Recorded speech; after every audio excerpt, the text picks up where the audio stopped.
guys, what's up? It's Shelby and welcome back to my channel. So look at me posting consistently. Anyways, today's case again is one that does not have a lot of evidence really or information about it, and I've actually never heard of this case, so I'm hoping it's new to you guys too. But yeah, let's just get right into this video. So today's look is inspired by Pip Pam Barnes. This is the look I'm going to be recreating. I think it's so cool. I don't think I'm gonna do any of the gems or anything because I don't have much. So yeah, but today's case is about the Dardeen family, I believe is how you say it. So this was in Inna, I believe is how you say it, or Ina, something like that. But this is in Inna in South Illinois in 1987. So it still is, I believe, a very small town. There is not much there. There's a little shop downtown. There's a gas station, a grocery store, a post office, and a police station, and that's really all there is there. There isn't Walmart or anything big.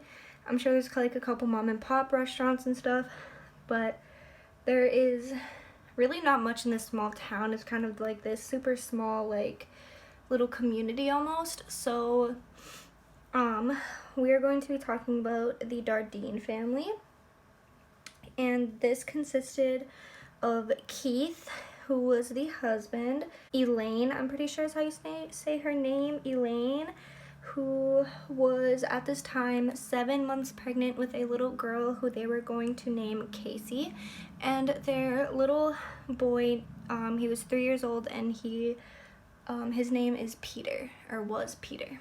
The Dardeen family moved from Mount Carmel, I believe is how you say it, to Inna to just kind of have a little family.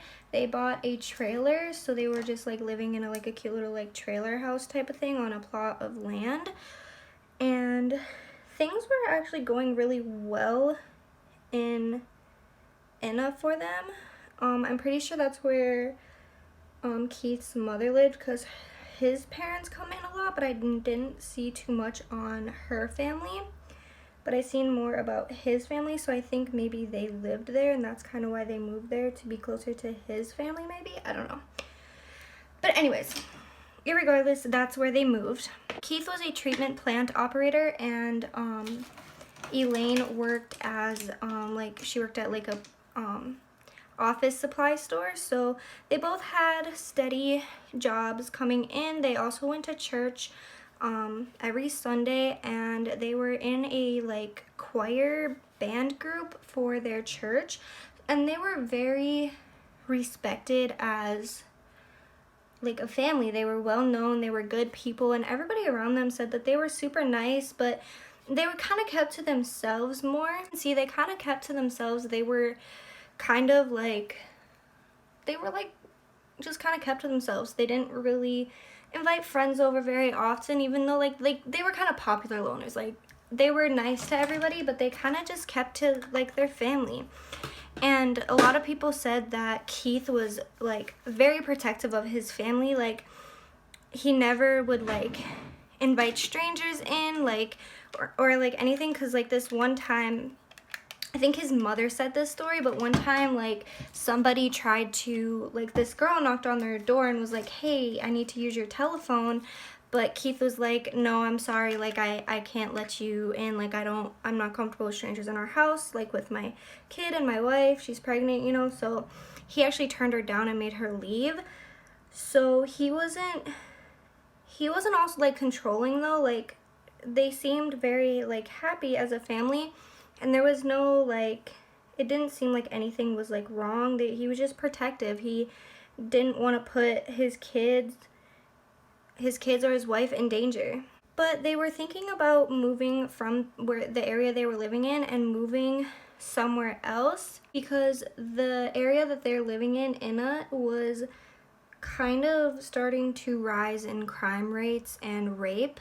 So it wasn't looking like the best place to really start a family. There had actually been 15 murders that year, including a 10-year-old girl who was raped and murdered. And this just didn't seem like the best place to raise a family. They weren't comfortable living in this area, so they actually put a for sale sign in front of their house. It wasn't a secret either. Like, his parents knew, their friends knew and stuff, so like they were just kind of waiting for their lot to sell so that they could move. They were selling the lot, like they were gonna take the trailer with. If you haven't had a trailer before, that's how that goes. You just buy the land and then move your trailer onto it. So they were just waiting for this piece of land to sell so that they could move where they wanted to. But sadly, they would never make this move. On November 18th of 1987, Keith's supervisor had noticed that he did not make it into work today, and it wasn't normal for him to not show up, but when he, like, if he was sick or something, he would always call to let them know. Like, he was not somebody who just wouldn't show up for work. He was a very reliable worker, and he would always make sure that he would call somebody and let them know, like the night before or something, like, hey, I'm not feeling too hot, I don't think it's good for me to come in. So it was very odd that nobody in this factory, or even especially a supervisor, didn't hear from him. So he just decided to call him up and be like, hey, like, is everything good? But he never got an answer from him, and this worried him quite a bit. So his supervisor waited a little while to see if he just wasn't by his phone for him to call back. But when Keith never called back, that's when he called Keith's parents to see if they had heard from them. But his parents said that they haven't heard from him at all. So that's when Keith's mom made the 911 call that they weren't picking up. They all met at the Dardeen, like, family trailer house, and the mother came with because the mom had a spare key. So she let the officers in, like, when they tried to knock and there was no answer. She let them in and was like, yeah, go ahead, do what you gotta do. So the officers went in, but they were not prepared for what they were going to find. They went upstairs to the room, and that is where they found Eileen and Peter both dead, tucked in bed. But Keith was nowhere in this house. So of course, that was their first like suspect. They're like, okay, we need to find Keith because he could be responsible for this. But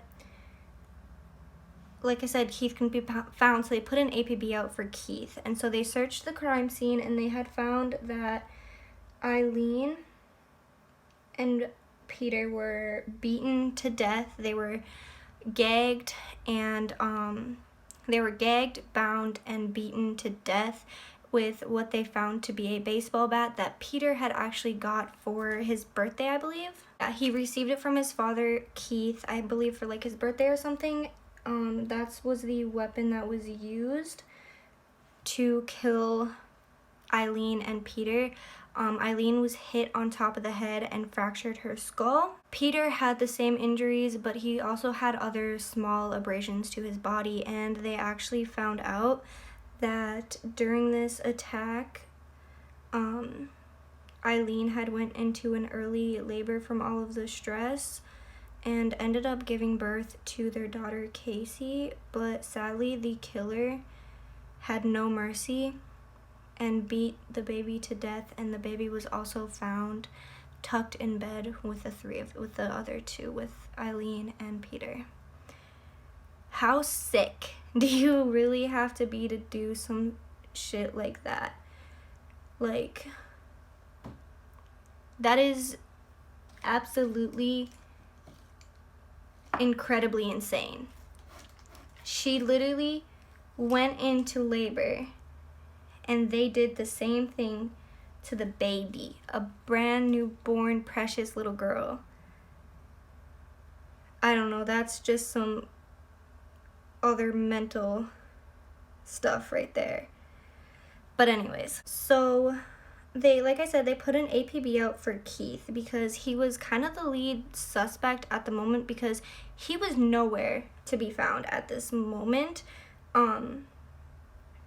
So the next day, the APB actually was taken down because they found Keith's body in the neighboring county when two local hunters went into a field and found his body. He was found about a mile away from the trailer that they were living in, and his car was found at parked in the other county's police station, and that was about 11 miles away from the Dardeen family house. This car, Keith's car, was a mess. It was so full of blood. It was insane, okay? Blood was all over the seats and stuff. It was completely brutal. So he went in for an autopsy, and when all the autopsy results came back, they could not determine who like died first, like what all happened, but Eileen and Peter were both determined to have died about 12 to 24 hours before they were found, and then Keith was said to die between 24 to 36 hours after the day after when he was found. So they all died at relatively the same time. All said to have died within 1 to 2 hours of each other. Now everybody in this town was already growing terrified of all of the murders and stuff, but this really pushed it over the edge for people because this was a family that was secure. They weren't people who were really looked at to be targeted, you know what I mean? Like, they weren't on like a top priority list to be targeted for anybody. They weren't in a gang, they weren't bad people, you know what I mean? So, and it happened so abruptly that this really freaked everybody out.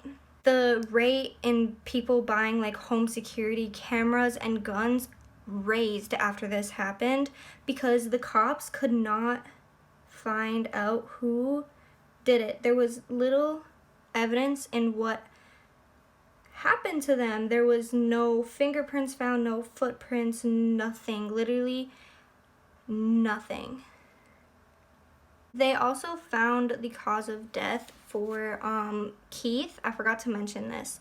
Keith was found, he had been shot 3 times, 1 to the head, 1 to the side of the face, and 1 into the cheek, and also his genitals had been removed. So this was very different from the other crime scene because it was completely different. There was now a gun that was used, and his genitals were cut off. The other 3 murders of the kids and Eileen, they were hit with a baseball bat and tucked neatly into bed. Keith was shot and mutilated and put in the middle of a field. So it was very different. So this is also what really made it hard for the investigators because they were so different. The only real evidence that they could find, like I said, was the murder weapon, but there was no prints on it or anything. There was no bloody footprints leading anywhere. There was no sign of forced entry or anything like that. The only thing that they really could find, they found a little bag of, they found a little baggie of weed in the home, but they couldn't determine if like they were selling it. They decided that that wasn't the motive. There was like a little bag of weed. It wasn't in any of their systems, but it also, like, they weren't drug dealers. Like, nobody suspected them to be drug dealers. So that kind of went south as well. But the mom was very against that they were like dealing these drugs and suggested that it could have been the killer. Like, it could have been from the killer. literally all the evidence that we have. Okay, so let's talk about a couple theories of what could have happened, because that's literally all we have to go off of. So let's start with that there was 2 killers. So they believe that there was 2 killers because of the big difference in crime scenes. This is also what I believe. I'll tell you guys what I believe in a minute. But because of how brutal this was, how many people were in the house, this would have been hard for a single person to carry out, especially because they both were very different. One person could have killed the mom and the kids, the other person could have taken Keith and killed him, because they did determine that, I think they determined that he was killed in the car. He wasn't actually killed at the house. Like, so somebody would have taken him in the car, drove him, killed him, and dropped him off while the other person finished the murders at the house. But they don't have an MO for any of these, like why they would have done it. That is one of the biggest issues, is trying to figure out an MO for why somebody would want to do this. But anyways, continuing. So that's the 2 killer theory, because of such the difference in crime scene. What I think, if it was a killer, if there was 2 killers, I believe one of them was female and one of them was male. Like maybe it was a couple trying to find drugs or something in the area, and they went to this house and something went south maybe. And I believe it was like a couple, because if you look at the way that the kids were murdered, they were murdered, the kids and the mother, they were both killed very quickly. They weren't tortured for very long. I think maybe they were all sat and gagged and talked to, and then the guy took Keith because he was also very, I don't know, his was so much more brutal. Maybe Keith was taken and then the female stayed and killed the 2, tucked them in bed, because that's such a female killer thing to do, is to tuck them in, because that's like remorse. Like, I'm sorry, like they tucked them into bed, where Keith was just thrown into a field. That's more guy-like, I guess you could say. But anyways, I kind of think that's what happened. Or the female didn't kill them at all, and she was just the one to clean up at the house. The second theory of an affair. So maybe there was an affair going on with Keith with somebody. I don't really see this happening, but this is a theory. It's just theory. But maybe he was having an affair and she wanted him to leave Eileen and the kids and be with her, and he was like, no, I don't want to leave my family for this, like, I'm not gonna do that. And she was pissed and killed them, because if it really had a sexual motive from a guy, Eileen would have had sexual elements to her murder, like a rape or something, or like a sexual assault, but she didn't. The only sexual thing that happened was Keith's genitals being removed. So maybe she got mad, and this could also play into the 2 killer thing. Maybe she took him to the car and like maybe she lured him into the car when he wasn't, like, you know, was like, hey, like, come hang out with me, and he was like, all right. So he went to hang out with her, while the person she hired killed them, and she killed him. They kind of cleaned up everything. She tucked them into bed because she was remorseful about it, and maybe things went wrong in the car. She shot him a couple times, mutilated him, and dropped him off somewhere. That could be very plausible as well. But like I said, they don't really believe this theory, like his parents and stuff don't, because their marriage was said to have been super happy and content, and there was no signs of like anything going on that would be like that, like cheating or having an affair or anything like that. So people kind of ruled that out. But if you want to look at an affair, maybe some girl at work or something met Keith and was like tried to be with him, and he was like, no, I have a wife, I have kids, I don't want to do this, and she went insane. That could be possible as well. That leads us on to our next theory of a stalker of Eileen's. People think maybe Eileen had a stalker that was like pushing away her like advantage, you know what I mean? Like he was like, hey, let's date, and she was like, no, I'm pregnant, like all that stuff, and he did not like that, and he went insane. And you know, like maybe that was what happened, and that's why he was mutilated, because he loved her, so he wouldn't do that to her. And maybe that explains like the remorse part of it, of them being tucked in and stuff. Maybe he felt bad for murdering them, but he was mad at Keith because Keith was, I guess, would be in his eyes holding him back from Eileen. So that is possible as well. The other one is a cult, because the church they were in, maybe like a cult, something happened, but a lot of people don't really believe that because there was no like markings. Like if it was a cult, there would have been like the cult symbol or something like that. Another theory is mistaken identity, which this one is pretty good. Maybe they thought it was somebody else, and so they murdered them thinking it was a different person, and that's why it was so gruesome. And so like took out the whole family, because like I said, there was a lot of gangs around. Like maybe Keith got involved with it by accident maybe, and they took him out. I don't know, or heard too much one day walking somewhere. You never know. So there is also, this is somewhat a theory that this convicted felon, so in the 2000s there was a guy who was convicted of murder or rape, I'm not sure, of 2 younger kids, and while he was incarcerated in Texas. And during his incarceration, he actually confessed to over 70 murders, but he was actually really only thought to have committed 12 out of those 70. But one murder that he did confess to was the Dardeen family murder. But it's kind of hard to say. Some people really believe he did it, and some people really are like, there's no way. Because his story kept changing, and like there was like lack of like sufficient evidence that people didn't really know. But his first story started out that he met Keith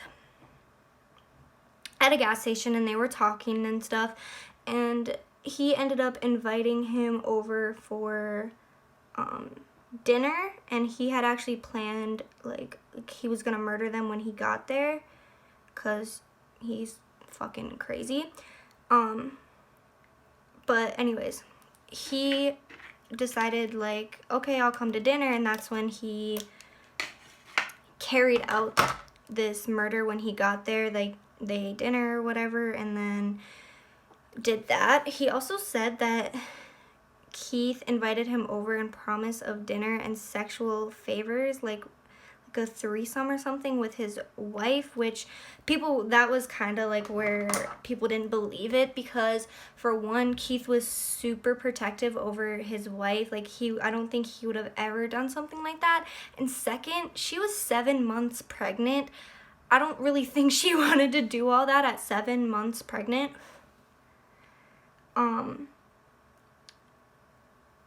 So that was the first story he told. The second one was that he was driving in, like he just like was traveling around, and he got there, and when he was driving down the street and saw the for sale sign, and he decided that he was gonna kill these people because he would have been able to come in and be like, hey, I want to buy it, like can I come in and look at it?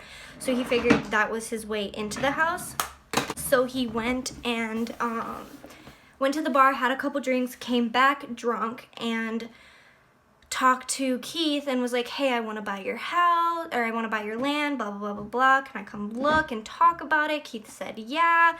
He went in and murdered the whole family. But again, Keith wouldn't have let a stranger into their house. Irregardless of what it was for, they would have talked at the door. His mom was like, he would not have let strangers in, point blank, period. Especially drunk ones. So they don't believe that at all. But he did say that when he murdered people, he would completely black out and wake up full of blood and have no idea what happened until like he would see evidence about it or something. Then the thoughts would kind of come back, and like he would realize like what happened and who he killed, and like he'd start remembering.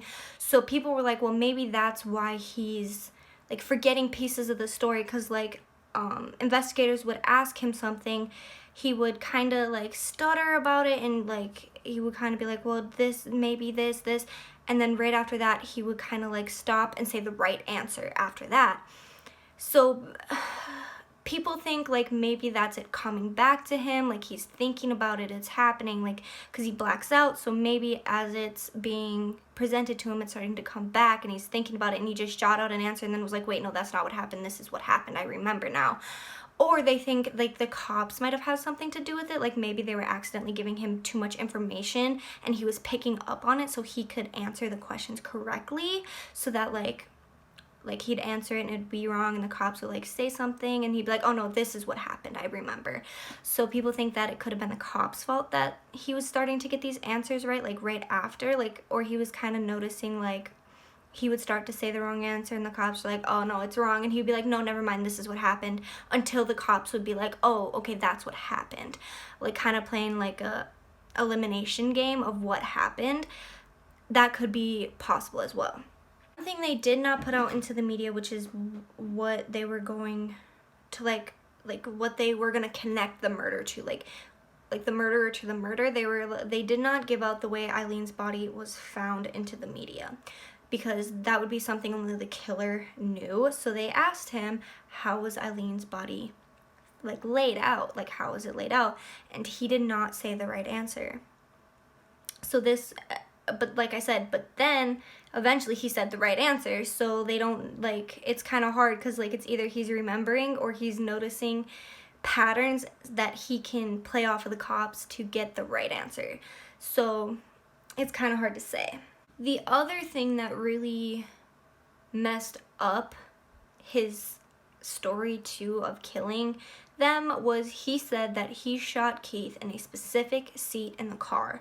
He shot him right there in that car. He was adamant about it. But when they ended up doing forensics on the car and blood splatter, like analysis and stuff, they found out that he actually was murdered in different, like the complete opposite seat. Like if he was murdered in the right, it was actually the left.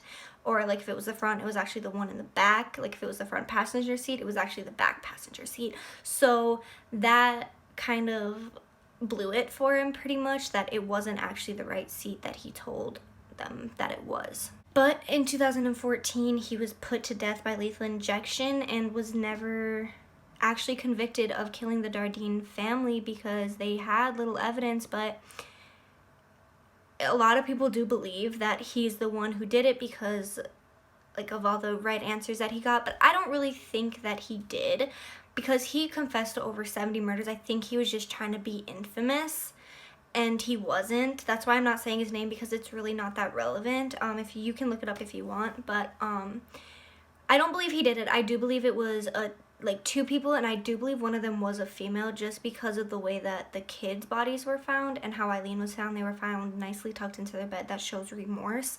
So I do believe that there was a female involved in this, and I think it was like a male and a female partnership that had happened. I do believe that like 99% I believe there was a female involved, just because of the way everything was found and how it was played out. But let me know what you guys think happened. This is still unsolved to this day, and it's so sad. Like, it's so gruesome and awful, like, to a baby, a brand new baby. Like, she was so stressed, she literally went into labor, and then they beat that child and killed it. Like, that's just awful. That's worse than awful. I don't even know how to explain it. That's like cold. That's so cold-hearted. But whoever it is walking free or already died by lethal injection, whatever you want to believe, but I don't know. That's all there is to this case. Let me know what you guys think happened down below. Let me hear your theories, or if you believe one of the theories that happened, or let me just hear your input about it. All my social medias are linked down below, as well as my small business. If you would like to go support me, go ahead and just check out my shop. You don't have to buy anything, just check it out. If you want to buy something, I would greatly appreciate it. Thank you guys so much for watching, and I will see you guys in my next video. Bye, guys.